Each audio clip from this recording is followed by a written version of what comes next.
अस्सलाम वालेकुम कराची, अस्सलाम वालेकुम पाकिस्तान। दुनिया भर में जहाँ जहाँ मुझे सुना जा रहा है, देखा जा रहा है, उन सभी को मेरा सलाम। मैं हूँ आपका मेज़बान हफीज़ुर रहमान और आप लोग देख रहे हैं प्रोग्राम हफीज़ुर रहमान पॉडकास्ट सिर्फ़ और सिर्फ FM वर्ल्ड पाकिस्तान के चैनल्स के ऊपर। जनाब, आज का जो मौजू है वो हमने सप्लाई चेन के हवाले से कुछ बात करना चाहेंगे।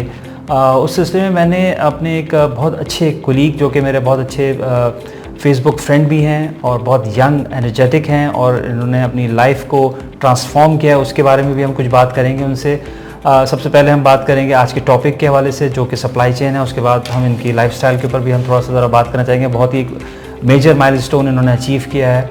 आइए हम उनको खुशामदीद कहते हैं। अस्सलाम वालेकुम रिजवान, हाउ आर यू? कैसे हैं आप? खैरियत से? वालेकुम अस्सलाम, अल्हम्दुलिल्लाह। आप सुनाएं खैरियत से? जी, अल्लाह का शुक्र है। बहुत शुक्रिया आपका तशरीफ़ आवरी का। आपका जो है मेरे ख्याल से कोई इवेंट भी चल रहा था, उसके बावजूद आपने हमें प्रोग्राम में हमारे पास आए, यहाँ पे टाइम दिया, उसके लिए मैं बहुत शुक्रगुजार हूँ कि आपने अपनी कमिटमेंट को पूरा किया। रिजवान, मैं थोड़ा सा ज़रा स्टार्ट लेना चाहूँगा, क्योंकि सप्लाई चेन जो है वो आजकल बहुत ज़्यादा इम्पॉर्टेंट हो गई है। जैसे कि आप देख रहे होंगे कि जो मामला जो चल रहे हैं, सी के हों, चाहे वो रोड के हों, चाहे वो एयर के हों, ये सारी चीज़ें जो है ना बहुत ज़्यादा आजकल कॉम्प्लिकेशंस जो हैं वो बढ़ती चली आ रही हैं और कंपनीज जो हैं वो बहुत ज़्यादा कंसर्न रखती हैं। अगर मैं आपसे सिर्फ ये बुनियादी चीज़ ये पूछना चाहूँगा कि आपकी नज़र में सप्लाई चेन कैसे आप उसको आप डिफ़ाइन करेंगे, क्या है, क्या उसके क्या प्रॉस्पेक्ट्स हैं? जो नए लोग आना चाह रहे हैं इस फील्ड में, उसके लिए आप कोई रहनुमाई देना चाहेंगे तो प्लीज़ बताइए। जी, सबसे पहले तो थैंक यू कि आपने मुझे इनवाइट किया। और मैं जिस तरह आपने अभी बात करी कि मैं जो है एक इवेंट में बिज़ी था, आज यूनिवर्सिटी में एक इवेंट था, तो वहीं से मैं आ रहा हूँ। तो बड़ा अच्छा आपने सवाल किया सप्लाई चेन से रिलेटेड। बेसिकली सप्लाई चेन जो है वो किसी भी मैन्युफैक्चरिंग बिज़नेस की रीढ़ की हड्डी है, क्योंकि सप्लाई चेन जब तक आपकी अच्छी नहीं होगी, आपकी सप्लाई और डिमांड और प्रोडक्शन ये सारी अच्छी नहीं होगी, तब तक आप जो है अपना बिज़नेस जो है इफेक्टिवली एफिशिएंटली नहीं चला सकते। ठीक है, सही। तो सप्लाई चेन में बहुत सारी चीज़ें आती हैं, जिस तरह आपको पता है सप्लाई चेन के फंक्शंस हैं, प्रोक्योरमेंट है, फिर इसके अलावा और बहुत सारी चीज़ें, वेयर हाउसिंग है, इन्वेंट्री है, लॉजिस्टिक है, ये सारी चीज़ें सप्लाई चेन में आती हैं। तो सप्लाई चेन बेसिकली एक इंटीग्रेटेड प्रोसेस है किसी भी मैन्युफैक्चरिंग बिजनेस में। जब भी हमने कोई भी चीज़ मैन्युफैक्चर करनी होती है, फॉर एग्जांपल अगर मैं मिसाल लेता हूँ, एक बिस्किट मैन्युफैक्चरिंग की कंपनी है, एक बिस्किट हमने बनाना है, तो बिस्किट बनाने के लिए बिस्किट ऐसे ही नहीं बन जाता, बिस्किट के पीछे एक प्रोसेस है पूरा कि हमें रॉ मटेरियल भी चाहिए। तो सप्लाई चेन क्या है? बेसिकली सप्लाई चेन जो इनवर्ड और आउटवर्ड प्रोसेस है, मिसाल के तौर पर बिस्कुट बनाना है पहला प्रोसेस, और बिस्कुट बना के फिर उसको मार्केट तक पहुँचाना है दूसरा प्रोसेस। तो इनवर्ड और आउटवर्ड दोनों प्रोसेस में जो भी फंक्शन इन्वॉल्व होते हैं वो सप्लाई चेन है। फॉर एग्जाम्पल कि हमने अगर मिसाल के तौर पर मैंने आपको बिस्किट की मिसाल दी कि हमने अगर बिस्किट बनाना है, तो बिस्किट जाहिर सी बात है, जब हम बनाएंगे तो बनाने के लिए हमें बिस्किट एकदम से तो नहीं बन जाएगा, उसके लिए हमें रॉ मटेरियल चाहिए। तो रॉ मटेरियल लाना सप्लाई चेन का काम है। रॉ मटेरियल लाने के बाद फिर प्रोक्योरमेंट करना उसकी, फिर वेंडर सिलेक्शन करना, वेंडर फाइनल करना, कोटेशंस बनाना, ये सारी चीज़ें। फिर उसके बाद उसको लेकर आने के बाद फिर उसकी वेयर हाउसिंग करना, इन्वेंट्री करना, फिर उसको मैन्युफैक्चरिंग जो भी हमारा एरिया है वहाँ तक लेके जाना, मैन्युफैक्चरिंग करना। फिर मैन्युफैक्चरिंग में इटसेल्फ सप्लाई चेन हेल्प करता है, यानी उसका काम यही नहीं खाली सामान ला के देना, वो मैन्युफैक्चरिंग में भी सप्लाई चेन हेल्प करता है कि मैन्युफैक्चरिंग में देखना होता है कि मैन्युफैक्चरिंग में जो हमारी प्लानिंग होती है मटेरियल की, कितना मटेरियल हमारे पास अवेलेबल है, कितना मटेरियल हमें चाहिए होगा, स्टॉक मेंटेन करना, ये भी सप्लाई चेन का काम है। फिर जब प्रोडक्ट बन जाता है, बनने के बाद उसको जो मार्केट तक लेके जाना होता है, तो उसमें जो लॉजिस्टिक यूज़ होती है वो भी सप्लाई चेन का पार्ट होता है। हमने किस तरह लेके जाना है, और लेके ऐसे ही नहीं चले जाना। जिस तरह आपको पता है कि हमने प्रॉपर तरीके से लेके जाना होता है, हमने उसकी सबसे पहले पैकेजिंग करनी होती है, पैकेजिंग करने के बाद फिर हमने उसको वेयर हाउस में लेके जाना होता है, फिर इन्वेंट्री उसकी मेंटेन करनी होती है। फिर हमने अपना जो भी हमारा जो भी डीलर होता है, जो भी हमारा क्या कहते हैं उसको वेंडर्स जो होते हैं हमारे, तो उन तक पहुंचाना, फिर फाइनल जो हमारा जो कस्टमर है उस तक पहुंचाना। फिर यही नहीं, सप्लाई चेन का एक और काम भी होता है कि इसको मेंटेन करना कि हमारा जो प्रोडक्ट है वो जो हमारे कस्टमर तक जा रहा है वो उसको पसंद आ रहा है नहीं आ रहा, अगर कोई रिटर्न आ जाए तो रिटर्न कलेक्ट करना, ये सारा ओवरऑल जितना भी प्रोसेस है ये सारा सप्लाई चेन के अंडर में आता है, सप्लाई चेन देख रहा होता है। ओके। अच्छा रिजवान, हमें आप ये बताइए कि अगर हम कुछ टेक्नोलॉजीज़ के हवाले से अगर हम बात कर लें, पाकिस्तान के अंदर ऐसी कौन सी टेक्नोलॉजीज़ हैं जो कि अभी तक मुतारिफ़ नहीं कराई गई हैं या करा दी गई हैं, तो वो कौन सी हैं? कुछ इसी सप्लाई चेन के अंदर बताइए प्लीज़। सप्लाई चेन के अंदर बहुत सी टेक्नोलॉजीज़ हैं जो ऑलरेडी चल रही हैं और बहुत सी ऐसी टेक्नोलॉजी हैं जिनको हमें इम्प्लीमेंट करने की ज़रूरत है। फॉर एग्जांपल जो चल रही हैं उसमें अगर हम बात करें तो एक RFID एक है, वो चल रही है। RFID से हम जो भी इन्वेंट्री है उसकी स्कैनिंग करने में आसानी रहती है। और दूसरा जो इन्वेंट्री मैनेजमेंट है उसमें RFID का यूज़ होता है, QR कोड का यूज़ होता है। फिर इसके अलावा AI की इम्प्लीमेंटेशन कर सकते हैं हम। जो हमारी जो इन्वेंट्री है, इन्वेंट्री को हम AI के ज़रिए बेहतर बना सकते हैं। AI के ज़रिए हम फोरकास्टिंग कर सकते हैं, हमें पता लग जाता है कि हमारे पास इन हैंड क्या इन्वेंट्री है और फ्यूचर में क्या चाहिए क्या चाहिए। तो ठीक है, प्रेडिक्टिव एनालिसिस आप कर सकते हैं। ठीक है। अच्छा, इसके अलावा मेरे ख्याल से नेविगेशन के अंदर भी काफ़ी रोल अदा कर रहे हैं। जैसे आपने देखा होगा सैटेलाइट के थ्रू जो है आप अपनी ट्रांसपोर्ट को आप उसको आइडेंटिफाई करते हैं, उसको आप लोकेट करते हैं कि भाई कहाँ पे जा रहा है, क्या इस तरह से भी। ठीक है। अच्छा रिजवान, माशाल्लाह से आप एक बहुत अच्छे इदारे में काम भी कर रहे हैं। वो आपके यूनिवर्सिटी है मेरे ख्याल से, इंस्टीट्यूट है आपका यूनिवर्सिटी। अच्छा, अब उसके अंदर जो है वो आप थोड़ा सा बताइए कि सप्लाई चेन के हवाले से क्या कोर्सेज जो है ना ऑफ़र किए जा रहे हैं और उसको क्या इंडस्ट्री के पॉइंट ऑफ व्यू से ही तैयार किया गया है। आप यही समझ लें कि उनके जो करिकुलम है वो करिकुलम क्या इंडस्ट्री से मिल के बनाए गए हैं, बनाए हैं आपने, क्या है उसका? जी बिल्कुल, हमारे पास जो सप्लाई चेन के अंदर BBA हो रहा है, MBA हो रहा है, ये 2 प्रोग्राम हमारे पास चल रहे हैं और इसको हम अपडेट करते रहते हैं, अपने करिकुलम को रिवाइज करते रहते हैं। और हमारी कोशिश यही होती है कि इंडस्ट्री से रिलेट। इसके अलावा हम इंडस्ट्रियल ट्रेनिंग्स भी करते रहते हैं और स्टूडेंट जो है उनको इंडस्ट्रियल ट्रेनिंग करवाते हैं। देखिए, सप्लाई चेन आपको जिस तरह पता है, सप्लाई चेन ऐसा सब्जेक्ट है कि हम उसको पढ़ा सकते हैं लेकिन उसको प्रैक्टिकल हम खुद से नहीं करवा सकते। प्रैक्टिकल के लिए इंटर्नशिप की ज़रूरत है, तो हम इंटर्नशिप के लिए अपने स्टूडेंट्स को भेजते हैं, इंटर्नशिप्स वगैरह करवाते हैं। अच्छा भाई, ठीक है। अच्छा, अगर कोई आपने माशाल्लाह से आपने जो है वो MBA किया हुआ है आपने जी, तो उसके अंदर आपका थीसिस आपने किया था अपना? जी, तो आपका सप्लाई चेन के अंदर ही MBA है जी। तो उसका टॉपिक आप बताना पसंद करेंगे? आपने कैसे टॉपिक को चूज़ किया था, क्या किया था वो, क्या इंडस्ट्री का कोई आपने प्रॉब्लम उठाया था? जी, मेरा जो टॉपिक था वो इंटेंशन टू रिसाइकलिंग था, यानी सप्लाई चेन के अंदर जो रिसाइकलिंग होती है मिसाल के तौर पे, तो हम रिसाइकलिंग क्यों ज़रूरी है, रिसाइकलिंग में कौन कौन सी रुकावटें आती हैं। तो उसके अंदर मेरा एक मॉडल था, उसके अंदर 2 फैक्टर थे, एक इंटेंशन टू रिसाइकलिंग था और दूसरा जो इंटेंशन टू रिसाइकलिंग था वो इंडिपेंडेंट था और उसके जो डिपेंडेंट फैक्टर्स थे वो परसीव्ड बिहेवियर और इमोशनल कंट्रोल, ये 2 जो फैक्टर थे वो डायरेक्ट वेरिएबल थे। तो इस पे हमने एनालिसिस किया था और रिसर्च की थी और हमने देखा था कि जो रिसाइकलिंग का जो प्रोसेस सप्लाई चेन के अंदर यूज़ होता है उसमें क्या क्या इश्यूज आते हैं। ओके राइट, ठीक है। कोई पर्टिकुलर, क्योंकि आप इंडस्ट्री से बहुत ज़्यादा लिंकअप भी हैं, आपने कोई उधर की साइड की कोई बात बताएं जो कि उन्होंने कहा हो कि भाई ये चीज़ें जो है ना अभी तक हमने इनकॉर्पोरेट नहीं की हैं अपने करिकुलम में, जो आके आप प्रपोज़ करने वाले होंगे। तो कोई ऐसी पर्टिकुलर आपने उनके एंड से आपकी फील्ड के लिहाज से क्या ऐसी कमियां जो हैं वो नॉर्मली वो लोग कंप्लेन कर रहे होते हैं industry, specially in the supply chain के अंदर, यार ये बच्चा ये तैयार नहीं हुआ है, इसके अंदर इसको पता ही नहीं है कि यह RFID होता क्या है।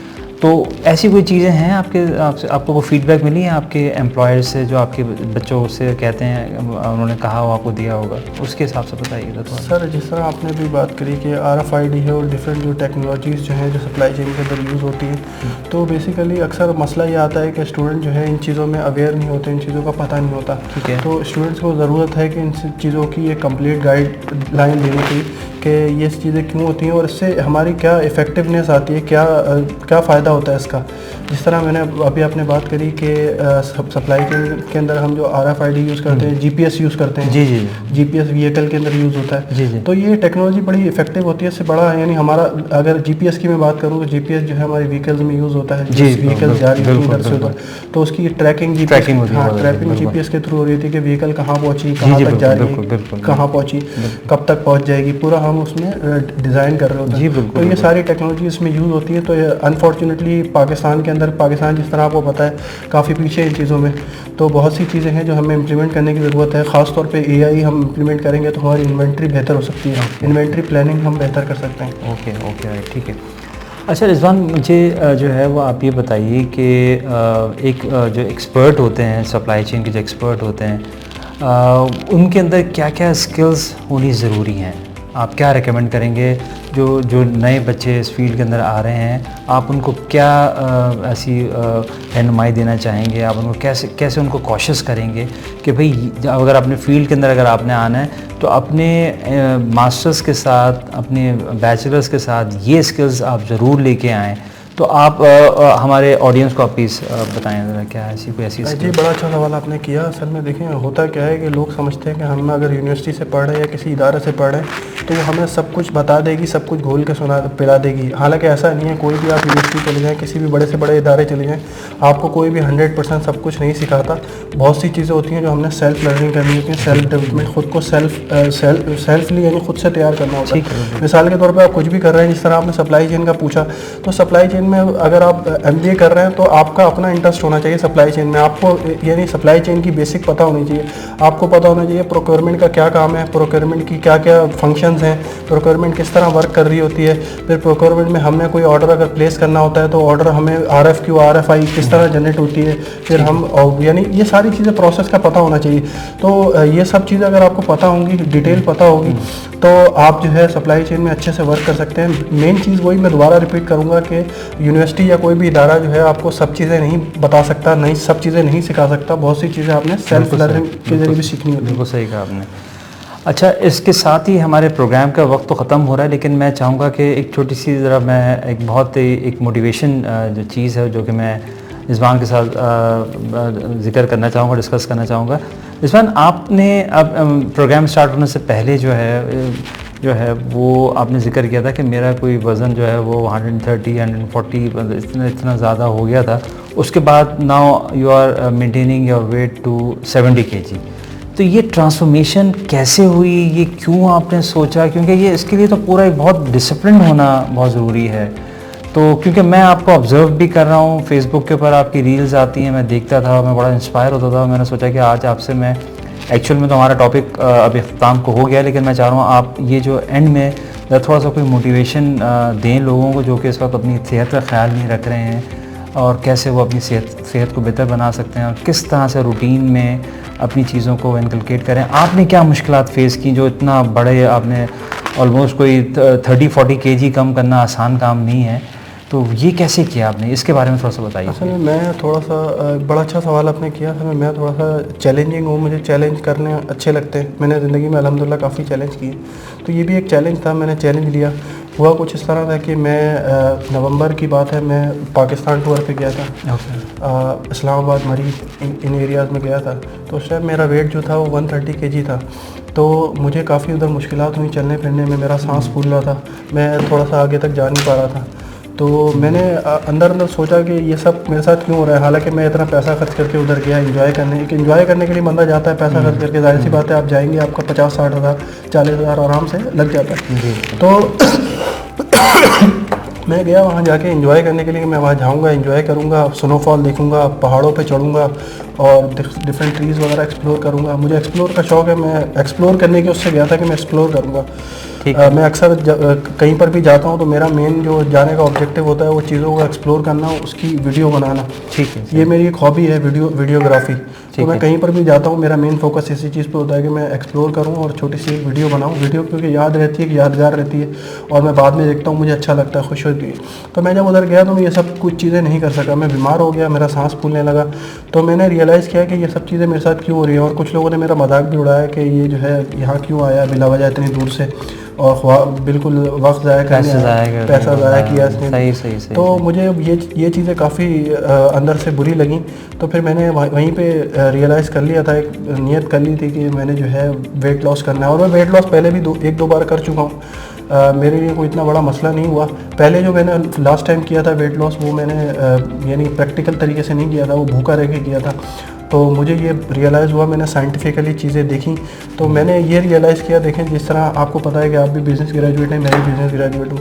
तो बिज़नेस ग्रेजुएट में मैनेजमेंट हम पढ़ाते हैं। मैनेजमेंट में एक चीज़ होती है कि कंट्रोल करना, चीज़ को कंट्रोल करना, कि चीज़ें हम मैनेज तो कर लेते हैं, कंट्रोल नहीं कर पाते। मैनेजमेंट में हम चीज़ें मैनेज तो कर लेते हैं, कंट्रोल नहीं कर पाते, सस्टेनेबिलिटी पे काम नहीं कर पाते।